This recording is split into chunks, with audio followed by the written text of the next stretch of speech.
So, what if someone told you that a specific upcoming year was divinely set aside for every promise in your life to finally come true? Well, in this explainer, we're going to break down a sermon that makes that exact claim for the year 2026. And it's all built around this idea of the appointed year of his mercy. The whole message really kicks off with this incredibly bold statement. This isn't just wishful thinking. It's presented as a literal divine appointment with your destiny. That immediately sets the stakes sky high. But what does it actually take for a promise like that to happen? Well, that's what the rest of the sermon really digs into. And there it is, the core theme, the appointed year of his mercy. It sounds powerful for sure, but it's also kind of dense, right? To really wrap our heads around this, we've got to break it down into pieces. What exactly is an appointed year? And maybe more importantly, what does the sermon mean by mercy? Let's dive in. Okay, first up, let's tackle this concept of an appointed time. According to the sermon, this is way more than just a date you circle on the calendar. It's an idea with some really deep theological roots that completely changes how you might think about time and God's plans. The sermon points us to the book of Habakkuk to define this. An appointed time is basically a predestined moment. The idea here is that a promise from God isn't just a vague hope floating out there. It has a specific due date. It might feel like it's taking forever, but the scripture says it's locked into a divine schedule, and it will not be late. Then the speaker introduces this idea of a cap year. You can almost think of it like a funnel. Everything you've been through in the previous years, the good, the bad, the lessons learned, it all gets channeled into this one specific year, 2026, where it's all supposed to come together and culminate in something really significant. All right, now for the second half of this theme, and honestly, this is where things get really fascinating, his mercy. The sermon takes this word we think we know and completely redefines it, turning it from something passive into a powerful, active force. Okay, so look at this comparison. On the left, you've got the way we usually think about mercy, right? It's about forgiveness, getting a pardon. But the sermon proposes the view on the right, mercy as God actively stepping in. It's not just about God not doing something like punishing, it's about God actively doing something, orchestrating events, arranging meetings, and literally making things happen for you. This quote right here gets to the absolute heart of it.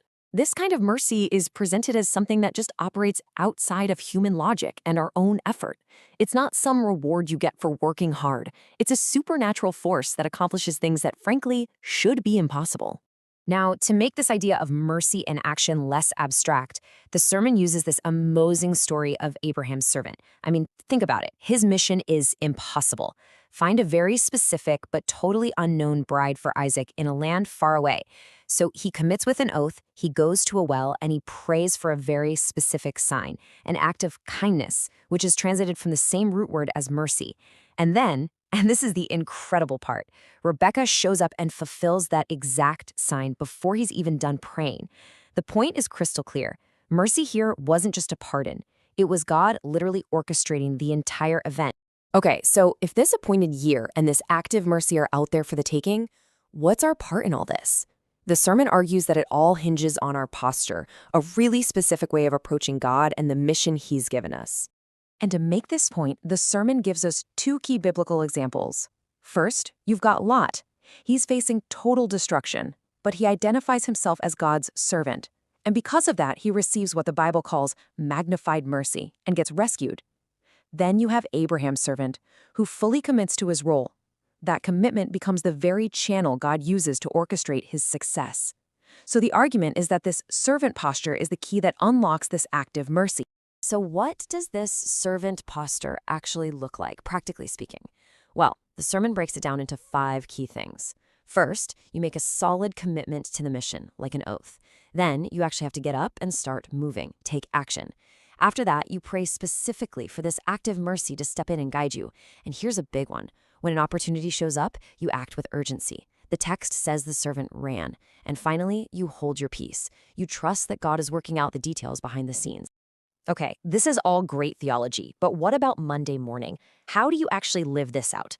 The sermon doesn't leave us hanging. It gives 3 really concrete daily practices to turn all these ideas into action.